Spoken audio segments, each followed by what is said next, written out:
Hello everyone, আপনারা সবাই কেমন আছেন? আশা করছি সকলে ভালো আছেন, আমিও ভালো আছি। আজ আবার নিয়ে এলাম নতুন একটা চিকেন রেসিপি। তো এখানে আমি চিকেনগুলো ভালো করে পরিষ্কার করে নিয়েছি, এখন লবণ দিয়ে মেখে নিব। চিকেনের জন্য এখন আমি মশলাটা করে নিব।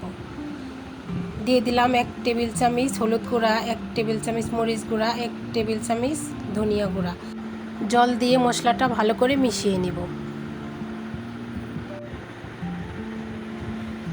এখন চুলাতে কড়াই বসিয়ে দিয়েছি, কড়াই গরম হয়ে গিয়েছে, দিয়ে দিলাম সয়াবিন তেল। এখন দিয়ে দিলাম পেঁয়াজ কুচি। পেঁয়াজটা আমি ব্রাউন করে ভেজে নেব।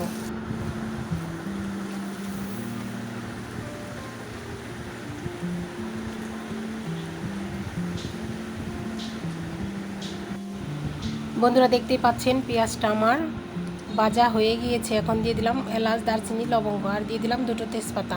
এখন দিয়ে দিব 1 টেবিল চামচ আদা বাটা, 1 টেবিল চামচ রসুন বাটা। এখন দিয়ে দিব যে মশলাটা আমি মিশিয়ে রেখেছিলাম জল দিয়ে, সেটা দিয়ে দিলাম। এখন মশলাটা আমি ভালো করে কষিয়ে নিব।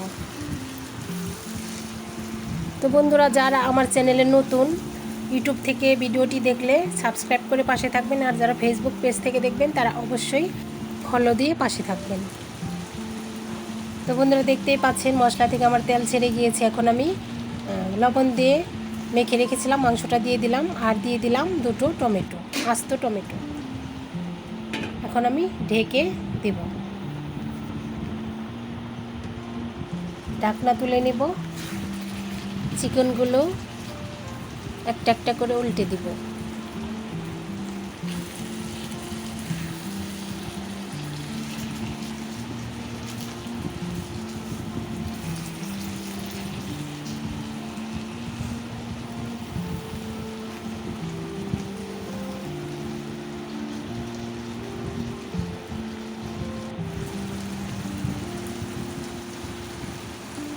দিয়ে দিলাম 2 টেবিল চামচ টক দই।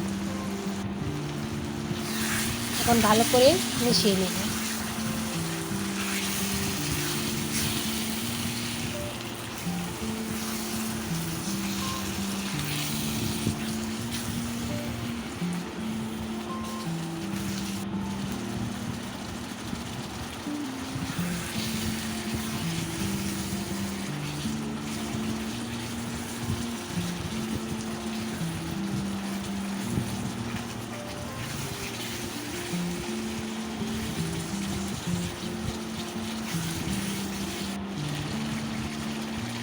দিয়ে দিলাম স্বাদ মতো লবণ।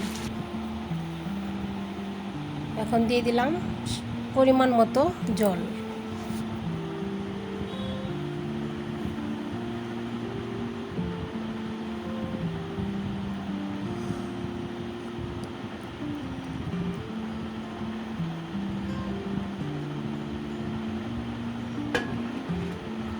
এখন ঢেকে রান্না করব 5 মিনিট।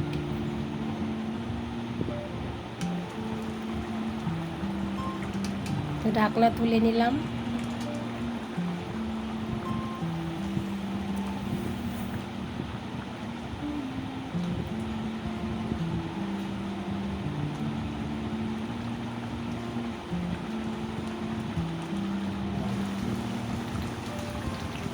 দিয়ে দিলাম 1 টেবিল চামচ জিরা বাটা, আর দিয়ে দিলাম পেঁয়াজ বেরেস্তা।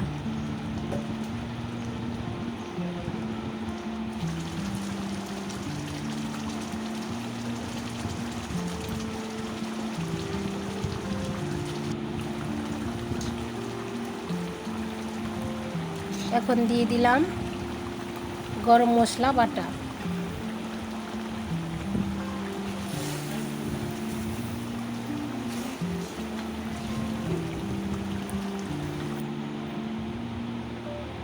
তো বন্ধুরা দেখতেই পাচ্ছেন চিকেনের রেসিপিটা কত লোভনীয় হয়েছে। যদি ভালো লাগে অবশ্যই লাইক, কমেন্ট, শেয়ার, সাবস্ক্রাইব করে সবাই পাশে থাকবেন। এখন আমি ভাতের সাথে দেখিয়ে দিব।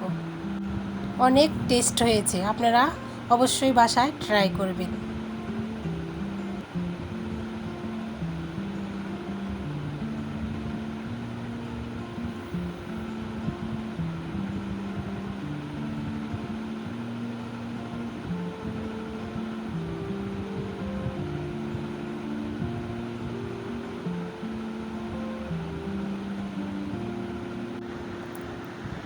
সবাইকে অনেক অনেক ধন্যবাদ।